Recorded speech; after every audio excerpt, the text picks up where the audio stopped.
Throughout history, there are three special ones which have stood out among the rest. In 1984, Bengt Banstigen becomes CEO, and the company is relocated to Eskilstuna. 예.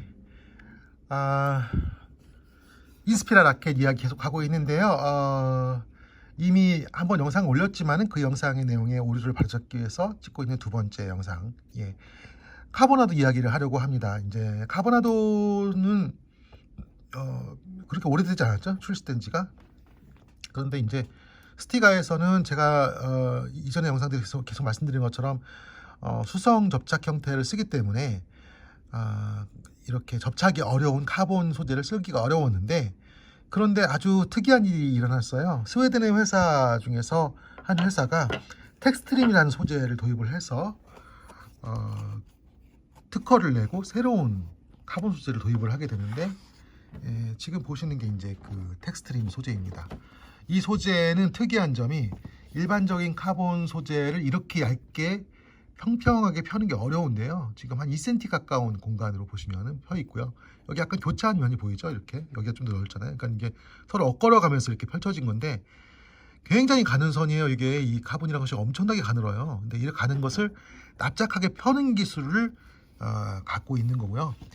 이 소재는 이제 예를 들어서 3K라고 하면 3K를 이렇게 여러 개의 소재를 이렇게 교차를 해서 이렇게 만들게 되면 이것을 나무 사이에 넣고 그 다음에 글루를 발라서 나무를 붙일 때 이게 이제 쉽게 말하면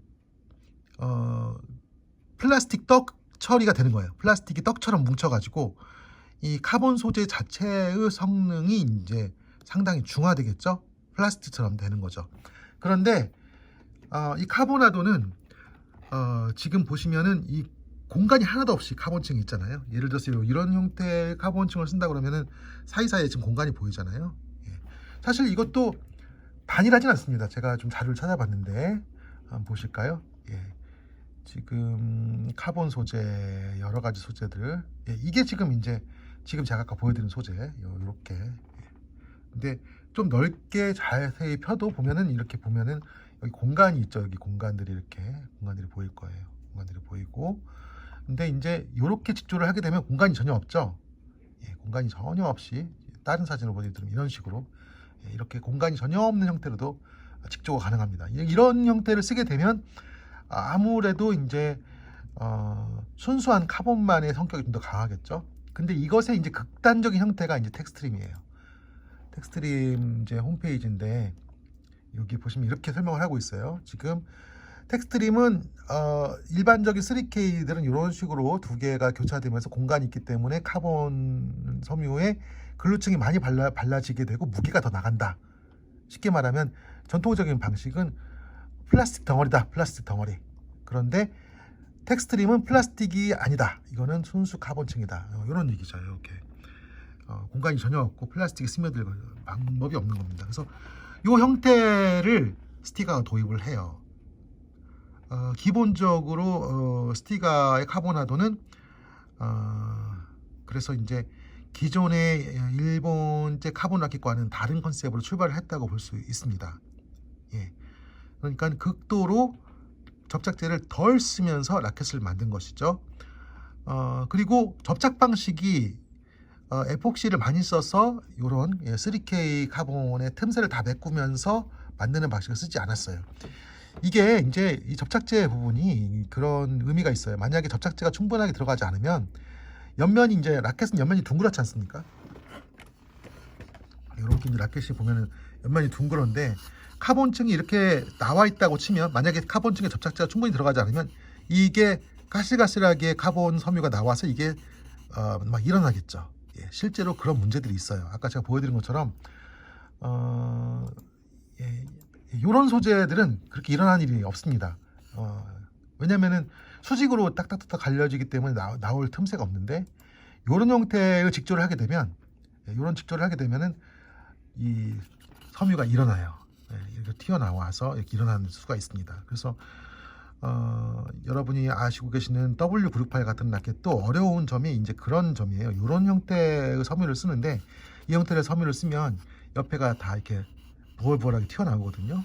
그거를 어떻게 처리하느냐, 튀어나오지 않게 하는 게 어떤 어떤 방법이 있느냐, 이게 이제 노하우고, 저희 넥시에서 발매한 유남기 라켓 같은 경우도 이 문제 때문에 상당히 애를 먹었습니다. 어떻게 제가 이 문제를 해결해서 옆으로 나온 것들이 실들이 나오지 않게 하는지는 뭐 영상에서 밝힐 이유는 없겠죠. 그런데 이제 유남규 프로 ALC, 또 그 이후에 나온 프로 ALC 특주, 또 프로 ALC 플러스, 이런 제품들은 통상의 이런 형태의 카본이 아니고, 이런 형태의 카본을 쓰면서도 옆에 나와 있는 그 섬유들이 이 실처럼 일어나 버리는 것을 막기 위한 공법이 적용되어 있는 것이죠. 예. 그래서 이제 스티가에서 텍스트림을 사용하게 되는데, 이 텍스트림을 사용하면은 이 그림에서 보이시는 것처럼 글루층이 이 사이사이에 들어갈 여지가 없기 때문에 요거에 비해서 무게가 더 가벼운 카본층이면서 금속성 카본의 성질을 그대로 가지고 있죠. 그래서 일반적인 라켓들에 비해서 깡깡거린다는 느낌, 예. 굉장히 그 탄성이 강하면서도 금속성 느낌이 강하고, 그렇다고 해서 이제 파워가 많다는 느낌은 많이 받지 못하셨을 거예요. 왜냐면은 사실 플라스틱 덩어리가 더 파워가 있는 것 같아요, 속도 면에서는. 그래서 저는 카보나도가 꼭 좋다는 생각을 하지 않습니다. 넥시에서 만약에 텍스트림 소재를 살 수 있어서 한다고 하더라도 저는 카보나도를 그러니까 이 텍스트림을 사용을 해서 라켓을 만들고 싶은 생각은 없어요. 왜냐하면 실제로 써보면 이게 전통적인 방식이 충분히 파워와 회전면에서 의미가 있거든요. 어쨌든 스티가는 이걸 선택을 하고요. 그리고 그 접합 방식에 있어서 일본 회사들과는 좀 다른 방식의 접합 방식을 사용합니다. 그래서 초창기에 이 텍스트림이 좀 벗겨져 가지고 문제가 됐던 적이 있는데, 그게 이제 실험하는 과정이죠. 양산을 하면서 일본 회사에서 하는 것처럼 에폭시를 많이 넣지 않고 어떻게 하면 카보나도를 붙일 수 있느냐. 예.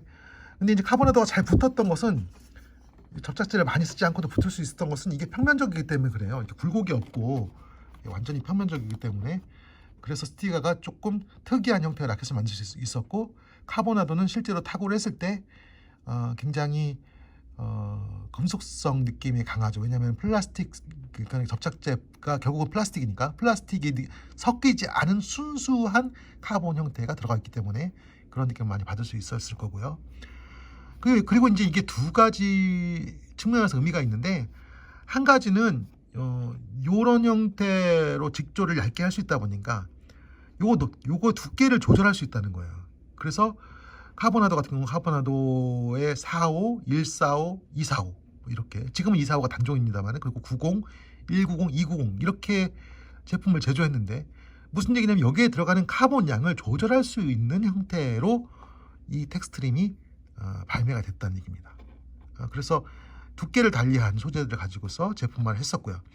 두 번째는 이렇게, 3K 같으면 이렇게 걸어서 놓거나 뭐 세로로 놓거나 별로 의미가 없을 건데, 요거는 상당히 넓게 펴 있기 때문에 이런 식으로 45도로 했을 때와 90도로 배치했을 때 타구감이 달라졌죠. 그러니까 공의 성능이. 그래서 90도로 배치했을 때는 공이 멀리 나가고 낮게 깔리는 느낌이 강하고, 45도는 공이 좀 덜 나가지만 위로 솟구치는 느낌이 강했죠.